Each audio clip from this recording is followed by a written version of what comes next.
Hi, and a very good morning to you. It's Jim from maverickstar Observatory. I've been up since around about 5 o'clock here in the UK, central UK, in Coventry, and watching the sunset. Or sorry, should I say watching the sun rise? Maybe I've been up too early. Just thinking, what can I do to convince you guys that there is some importance in keeping this observatory?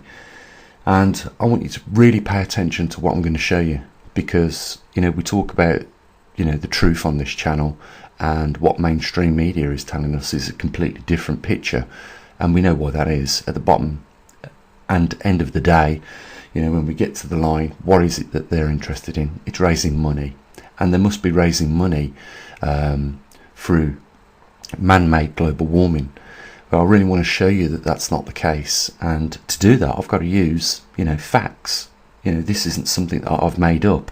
And yes, we're looking at the 400 year of sunspot observations, but quite clearly what I want to draw your attention to is the point at which the Industrial Revolution began. You can see it's 1760, but there is another important matter I want to talk about here, and you'll hear this on a lot of other YouTube channels. The talk of Maunder Minimum. It was a period of time where sunspots fell to the lowest, and it coincided with a time that was known as the Little Ice Age. But I want to just clear up a misconception here, is that the Little Ice Age began 50 years before the Maunder Minimum happened. So it wasn't the Maunder Minimum that dropped temperatures down on this planet during that time, because temperatures were already falling 50 years before the Maunder Minimum happened. So 50 years before the sun went into the Maunder Minimum period of low spot activity, where it dropped off to nothing for nearly 50 years, as you can see, was already taking place. What I really want to draw your attention to is something more important than that, and I want to show you at the end where we are with regards to some of the things that people like Al Gore, Greta Thunberg predicted would happen already by now, and they clearly haven't. And you're going to be quite shocked as to where we are with some of the things that have been predicted. So I'm going to show you the very next chart, and I want to explain something. So grab a cup of tea and please pay attention to this. In order for you guys to be equipped to deal with the skeptics on this issue of CO2, you're going to need some facts in your defence to, unequivocally argue your point that CO2 is not driving our climate. So I've created this chart for you, and you can use it wherever you want in your defence at any point in time. So what we're looking at is 400,000 years of temperature and CO2. And there's a lot of points I want to clear up first of all. First of all, you can see that where zero is on that chart is the most recent time. You can see that before this time, there has been many times before that, at least 4 cycles, where the Earth has been warmer than what it currently is right now. And CO2s have risen in that time equally, just as much as they have right now. So there's a couple of points here to make. First of all, we see firstly temperature rising and then CO2 following it. Not like mainstream media want to point out. They are trying to tell us that the cart is pulling the horse, and you guys know that that is not how things work. The horse pulls the cart. So temperature rises, CO2 follows. You can see that there is at least 4 cycles on here, excluding the most recent one, where temperature has risen above temperatures today. But what has caused then that massive spike at the end, at most recent point in time? And the evidence is clearly there. You can see that it has peaked temperature before 4 times already, but as soon as it's peaked, it's dropped right back down, and CO2 has followed it. When the temperature drops, CO2 drops. It shouldn't come as any surprise. Anyone that understands chemistry knows that CO2 is more soluble in cooler water. When the water starts to heat up, you're going to get CO2 release, and that's the same for our oceans. When we get a little rise in temperature, the CO2 is going to be released out the ocean. So why then have we had a massive spike recently, and why do the mainstream scientific organisations and governments around the world say this is man-made, and it must have been caused from the 1760s, which was the beginning of the Industrial Revolution. That's when mankind really got his grip on this planet and started developing ingenuity, technology and machines that used and combusted fuels which we put out the ground, like crude oil and gases.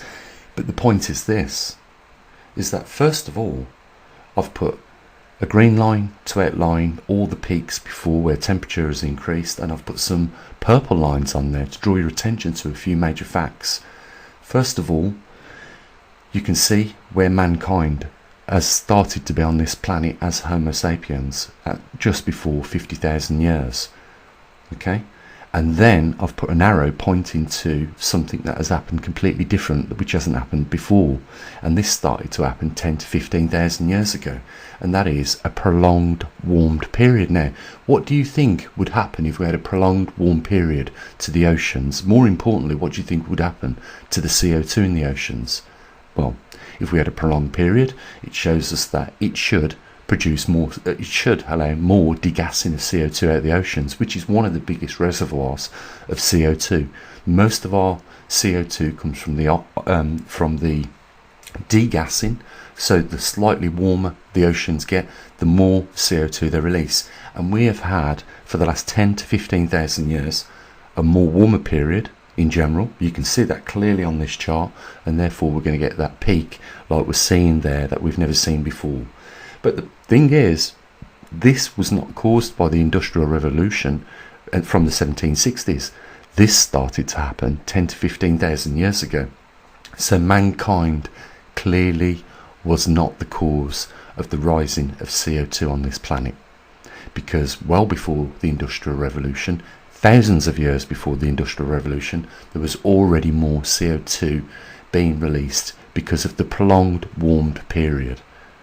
What caused that prolonging in the warming is yet to be understood, because there is clearly something different happening at this point in time than in any other time in the last 400,000 years. We have not seen a prolonged peak at that level where the temperatures have remained at constant.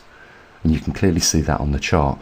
My point is this, is that man is not responsible for the increase in CO2. And in any case, if we drop CO2 to 250 parts per million, we probably would be shutting down the ecosystem and the biodiversity of plant life on this planet.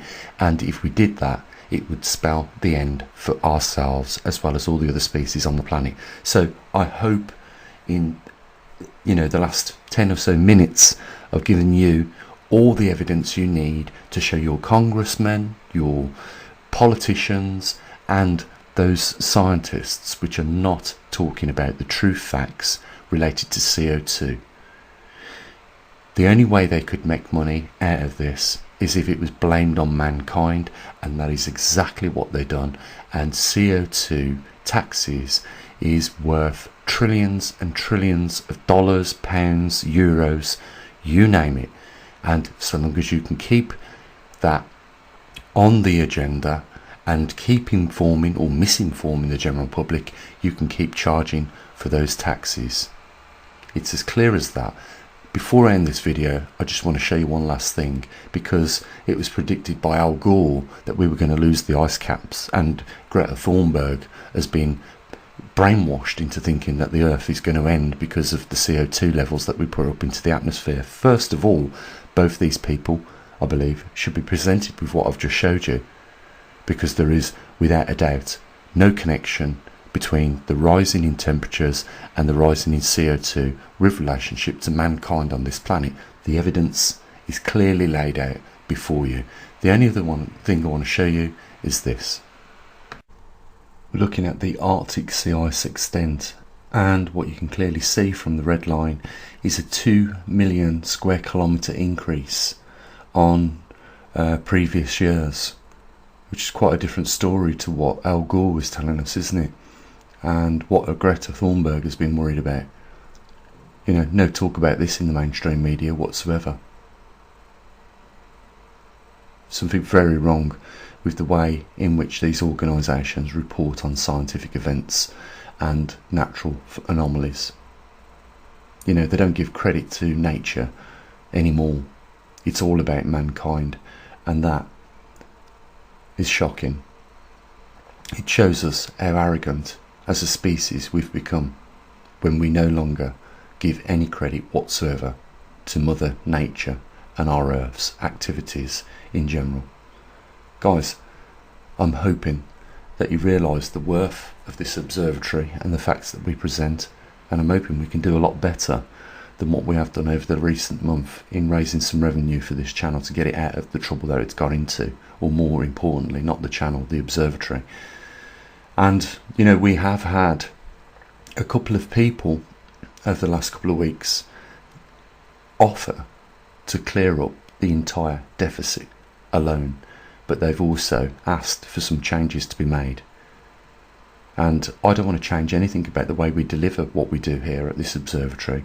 I want to keep it, you know, as we have done, you know, independent of any outside influence, because in that way we can talk about what the hell we want, as we should be able to do in a democratic, free society. Links down there if you want to help support what we do, and I'll say what I usually do: you enjoy your Sunday. As always, bye for now.